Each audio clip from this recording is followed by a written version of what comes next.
and free Syrian armies. Takbir!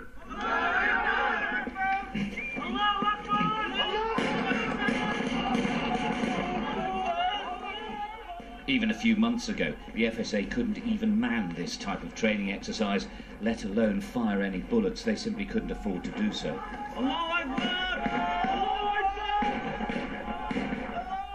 It's still pretty ragtag stuff, but there's the semblance of a fighting force of sorts. They're certainly better organised than they have been in the past, but although some of these are effective soldiers, in fact and truth, many of them are just young men who effectively joined up the Free Syrian Army. They've got weapons, but this is pretty much all they've got. The FSA claims to have up to 2,000 men in these mountains, mainly because they've abandoned towns further south. They've regrouped. Defectors are trying to pull them into shape. It's very hard for us, but we are actually training these people who haven't come from an army background and haven't had training. We're training them on weapons and how to maneuver as well. Driving through the mountain towns, it's clear previous resistance was short-lived. Selma is all but abandoned by civilians.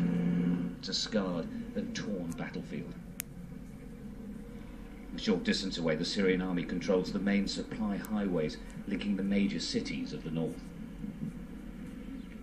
In many ways, the presence of the FSA actually spells trouble to many.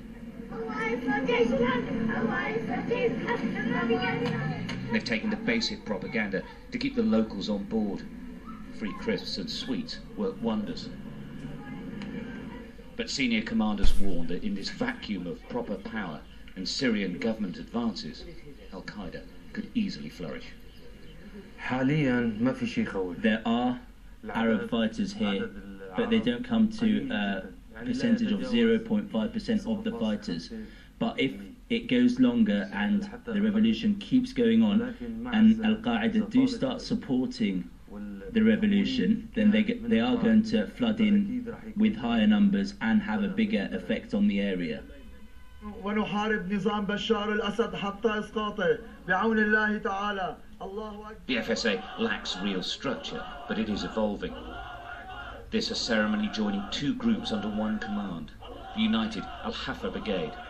It says a lot, though, that the ceremony is taking place 20 miles from Al-Hafa, which they took and lost in just 8 days.